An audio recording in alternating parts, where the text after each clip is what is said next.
Bug chasing is the rare practice of intentionally seeking human immunodeficiency virus HIV infection through sexual activity.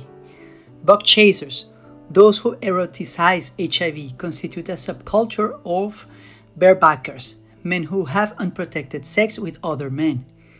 It is exceedingly uncommon for men to self-identify as bugchasers, but among those who do, their behavior does not consistently match this identification.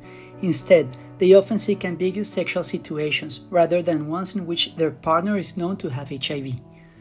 There are some explanations for the behavior, ranging from sexual excitement at the idea of HIV positive status to finding a shared sense of community with other HIV positive people to suicidality. The precise origins of bug chasing, the pursuit of HIV infection, are largely unknown, with its inception located either at the beginning of the AIDS crisis or closer to the 1990s.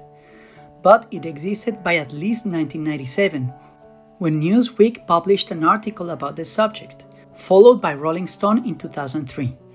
The Rolling Stone article, Bugchasers, the Men Who Long to Be HIV Positive, was the first to bring widespread concern and attention to the practice. That article claimed that around 25% of all new HIV infections in the United States, 10,000 of 45,000 were linked to bug chasing activity. Friedman's analysis, however, did not only count bug chasers, it included all men who engaged in barebacking, regardless of motivation or attempts to seek out HIV infection, reporting them all together as bug chasers.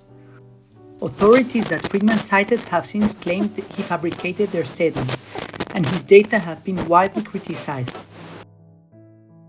Even so, Friedman's article was arguably responsible for bringing the term bug chasing to the mainstream, viewing bug chasing as both self-destructive and pitiful.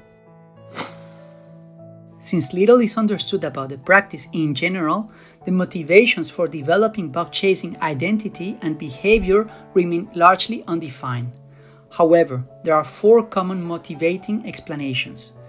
First, it is suggested that some men become bug chasers as a result of fear of HIV infection, which had previously altered their sexual behavior, such as men abstaining from sex entirely, committing to one partner, or using preventative measures such as condoms.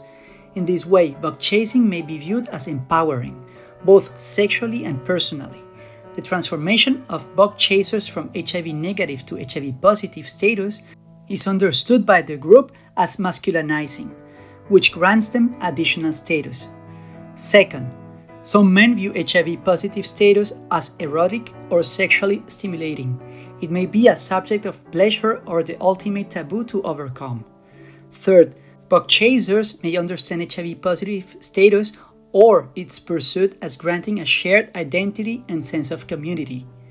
And fourth, bug chasing has been described as a political device and action against social norms, such as those tied to heteronormativity, through transgression of particular ideals, which in this case includes rigid conformity to safe sex practices.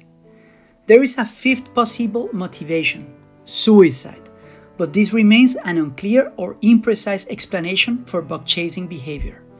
Bug chasing is a rare sexual taboo. Many self-identified bug chasers do not deliberately seek out sex with HIV positive people, and their identities frequently do not align with their actions.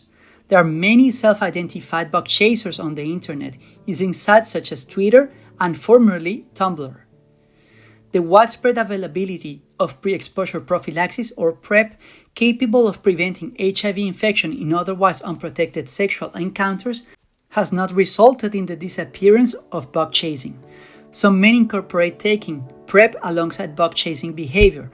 Others experiment with bug chasing while on PrEP, and others view it as emasculating and refuse to use it.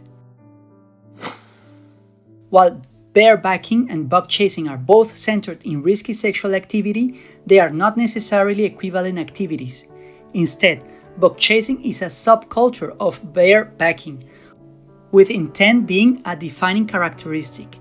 Most barebackers have no intent in transmitting or being infected with HIV, which is the apparent focus of bug chasing behavior. Bug chasing spaces may reinforce certain notions of masculinity. The sex researcher Ellie Reynolds writes that HIV-positive men who purposely seek out others to infect with HIV, known as gift givers, are constructed as hypermasculine through a penetrative sexual role, while Bugchasers are understood to lack masculinity, penetrated, rather than penetrating, having their rectums described with words relating to women such as pussy. They occupy a feminine role in the social order. Bugchasing remains controversial, with some academics and gay activists minimizing its prevalence or denying its existence altogether. Queer studies scholar Chris Ashford suggests that this controversy is due to the de-sex mainstream LGBT activism since the AIDS epidemic began, which seeks to the fulfillment of a more mainstream political agenda. For example, in response to Freeman's 2003 Rolling Stone article which brought attention to Bugchasing, the Human Rights Campaign, an LGBT advocacy group centered in liberal politics, was described by sexuality studies scholar Adam G. Greatman as upset because the practice did not align with its political ambitions, which Greatman characterized as homonormative. Following the emergence of SARS-CoV-2 in 2020, the virus that causes COVID-19 and led to an associated pandemic, there were reports of so-called coronavirus parties, in which people would become deliberately infected with the virus.